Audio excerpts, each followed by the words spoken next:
करते हैं विधानसभा चुनावों की। 3 राज्यों में आज विधानसभा चुनाव के लिए वोटिंग होनी है। असम, केरलम और पुडुचेरी में आज अपने मताधिकार का इस्तेमाल लोग करने वाले हैं। और असम में आप देखिए 126 सीटें हैं जिस पर आज वोटिंग होगी और चुनाव के लिए 1.5 लाख सुरक्षा कर्मी यहाँ पर तैनात किए गए हैं। तो बड़े स्तर पर इंतजाम इस चरण में वोटिंग के लिए यहाँ पर किए गए हैं और तीनों राज्यों में एक ही चरण में यहाँ पर वोटिंग होने वाली है। सुबह 7 बजे से वोटिंग की शुरुआत हो रही है, यानी अब वोट डालने का सिलसिला वहां पर शुरू हो गया होगा और 4 मई को यहां पर नतीजे आएंगे। इन 3 राज्यों में आप देखिए पहले फेज में ही वोट पड़ने हैं। असम, केरलम और पुडुचेरी। कुल 126 सीटें हैं और केरलम में 140 और पुडुचेरी में 30 सीटों के लिए मतदान यहां पर हो रहा है और इसके लिए बड़े स्तर पर तैयारियां की गई हैं ताकि लोग अपने मताधिकार का इस्तेमाल यहां पर कर पाएं।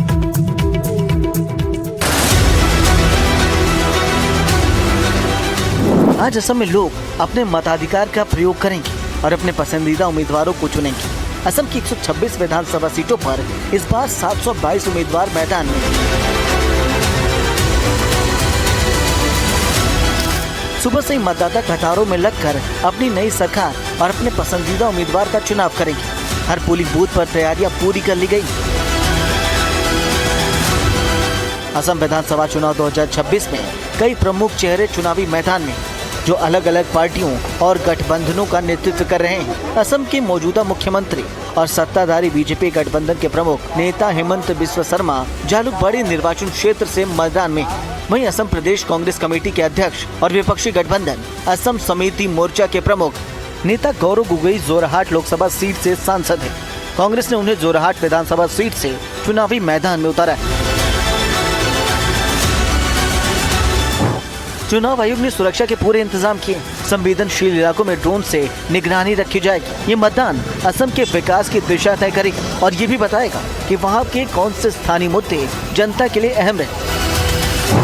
जो मुद्दे इस चुनाव में हावी रहे उसमें असमिया पहचान और घुसपैठ, अतिक्रमण हटाओ अभियान, सीए और एनआरसी के मुद्दे शामिल थे। लेकिन इसके साथ ही मशहूर गायक जुबिन गर्ग की मौत भी एक राजनीतिक मुद्दा बनती दिखी।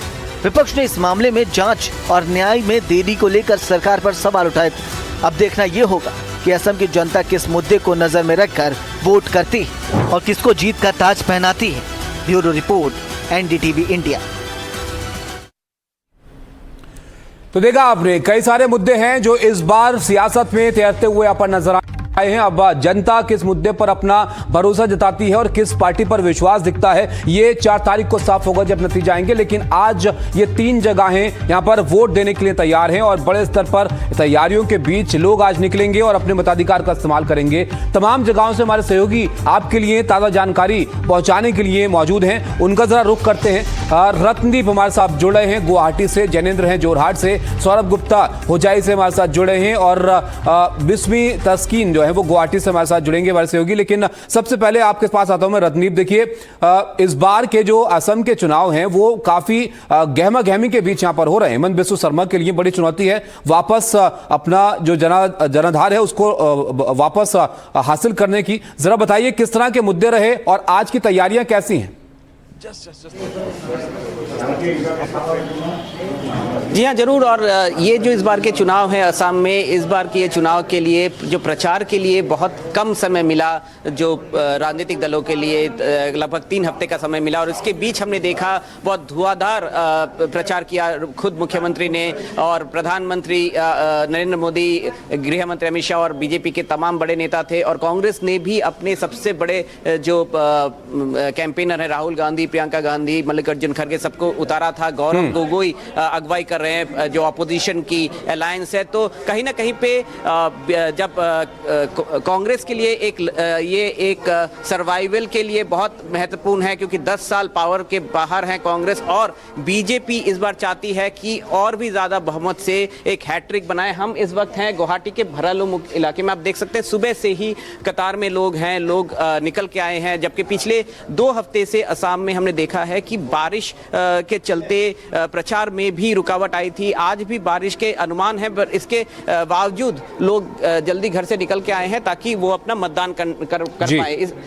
कुल मिला के 2.5 करोड़ वोटर्स हैं और इन वोटर के बीच आप देख सकते हैं मतदान की प्रक्रिया शुरू हो चुकी है। हम बात करने की कोशिश करेंगे कुछ मतदाताओं से यहाँ पे जो मतदान केंद्र हैं। आपने वोट डाल दिया? बस अभी लाइन में आए हैं, सुबह सुबह मॉर्निंग वॉक करके। मॉर्निंग वॉक करते हुए सुबह सुबह लोग आ गए हैं। सब जगह हम देख रहे हैं कतारों में लोग हैं। इस बार के जो चुनाव है, ये चुनाव आपके लिए क्या मायने रखते हैं? गुवाहाटी के लोगों के लिए क्या मायने रखते हैं? नहीं, चुनाव तो हर चुनाव ही मायने रखते हैं, सिर्फ ये वाला नहीं। तो मैं समझता हूँ कि और लोगों की उत्साह देख के लग ही रहे, ये मायने अब हर किसी के लिए है चुनाव। आप देख सकते हैं यहाँ पे बहुत लंबी कतार है सुबह से और लोग निकल के आए हैं। आपसे बात करेंगे सर। इस बार जो चुनाव है, इस चुनाव की जो प्रचार रही और आगे चल के यहाँ से जो जनप्रतिनिधि चुन के जाएंगे, उनसे क्या अपेक्षा रखेंगे आप? जीरो। क्यों जीरो? जीरो सब क्यों जीरो नहीं, हमारा जवाब ये है। और क्यों जाएंगे, पिछले 40 साल से वोट दे रहा हूँ, एक्सपेक्टेशन जो होती है वो पूरी नहीं होती। और जीरो इसलिए कि जो नेता सत्ता में आते हैं उनका घमंड बर्दाश्त नहीं होता। और कहीं ना कहीं पे कुछ वोटर नाराज भी हैं। ये बड़ा दिलचस्प जवाब था रत्नदीप। जो सत्ता में रहते हैं उनकी जो भाषा है उससे तकलीफ है। चलिए, उम्मीद है कि थोड़ा भरोसा इनका जगेगा और ये जीरो जो विश्वास की बात यहाँ पर कर रहे हैं, थोड़े भरोसे के साथ वापस लौटेंगे वोट डालने के बाद। रत्नदीप आप रहेगा और लोगों से भी बात कीजिएगा। फिलहाल जैनेंद्र भी हमारे साथ जुड़े हैं। जैनेंद्र, जोरहाट से आप जुड़ रहे हैं, जरा बताइए जोरहाट सीट क्यों हॉट सीट मानी जा रही है इस बार के चुनाव में और वहां पर लोगों का क्या कहना है इस बार? बिल्कुल, जोरहाट सीट अहम इसलिए है क्योंकि यहां से उम्मीदवार हैं कांग्रेस के प्रदेश अध्यक्ष गौरव गोगोई, जिनकी अगुवाई में विपक्ष चुनौती दे रहा है बीजेपी की सरकार को, हेमंत विश्व शर्मा की सरकार को। तो गौरव गोगोई की वजह से ये सीट हॉट सीट है। पहली बार गौरव असेंबली इलेक्शन लड़ रहे हैं। हालांकि इससे पहले वो 3 बार लोकसभा का चुनाव जीत चुके हैं और पिछला लोकसभा तो उन्होंने जोरहाट से ही जीता और वो बहुत अहम उनकी जीत मानी गई। और कुछ वैसा ही चमत्कार की उम्मीद कांग्रेस को उनसे थी, इसी वजह से उनको प्रदेश अध्यक्ष बनाया चुनाव से पहले और अब विधानसभा के चुनाव में उन्हें उम्मीदवार बनाया। उनके सामने बीजेपी के बहुत कद्दावर नेता हितेंद्र नाथ गोस्वामी है, जो 5 बार यहां से विधायक हैं। तो 2 बड़े चेहरों के बीच में जोरहाट सीट पर मुकाबला है। और एक अहम बात मैं ये बताना चाहता हूं कि हमने असम चुनाव प्रचार में नेताओं के बीच आपसी बयानबाजी, कटुता देखी, निजी हमले देखे, लेकिन जोरहाट एक ऐसा मॉडल है, यहाँ जो दोनों उम्मीदवार है गौरव और हितेंद्र, दोनों ने एक दूसरे पर निजी हमले नहीं किए। तो ये एक बहुत अहम बात है।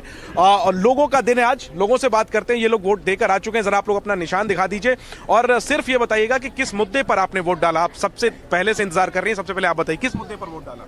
देश का परिवर्तन होना चाहिए और जो भी जीते बस भलाई होना चाहिए। आप बताइए अपना मुद्दा। मैं तो वो नहीं बता सकती, लेकिन जिसको भी दिया वो जीतेंगे जरूर। मैं पूछ रहा हूँ किस विषय को ध्यान में रखकर आपने वोट दिया? मतलब क्या बोलूं, हिंदी इतना आता नहीं है मुझे। अच्छा, कोई बात नहीं। आप बताइए किस मुद्दे पर आपने वोट डाला? हम दिया है तो फूल में दिया। किसको दिया वो नहीं, किसको दिया वो नहीं, किस मुद्दे पर आपने वोट डाला? हमने दिया है जो भी हो अच्छा हो। नया सरकार आए तो सब लोग भ्रष्टाचार, महंगाई कम हो जाए। ठीक है, आप बताइए माता जी किस विषय पर आपने वोट डाला? उन्नयन यानी विकास। ठीक है, आप बताइए क्या मुद्दा है आपका? वो महंगाई, उन्नयन, वही सब सोच करके आपने वोट डाला। आप बताइए सर क्या मुद्दा? वो महंगा में वो कह रहा आप शांति से रह सकते हैं। हाँ, हम लोग तो बिजनेसमैन है ना, आराम से बिजनेस कर सकते हैं। आपको चाहिए? वही है, महंगाई के ऊपर प्रगति के साथ चलना चाहिए।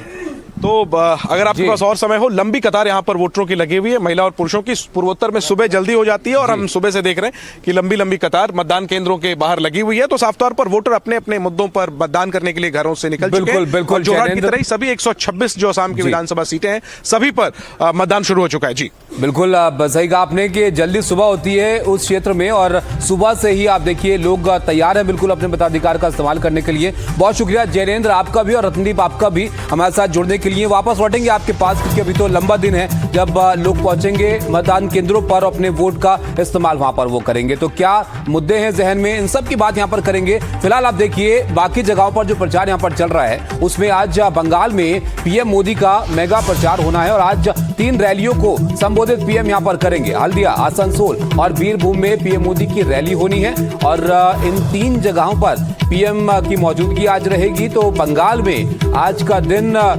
जो है वो आप देखिए राजनीतिक सरगर्मियां तेज यहां पर रहेंगी, क्योंकि आज बंगाल में पीएम मोदी यहां पर मौजूद रहेंगे। और बंगाल की सियासत में भी कई सारे मुद्दे हैं जो इस बार तैरते हुए दिखे हैं। खासतौर पर एसआईआर को लेकर टीएमसी काफी आक्रामक रही है और बीजेपी भी यहां पर खुलकर एक चुनौती टीएमसी सरकार को यहां पर दे रही है। तो पीएम मोदी की इन रैलियों में किन बातों का जिक्र वो करते हैं, ये भी यहां पर देखना होगा।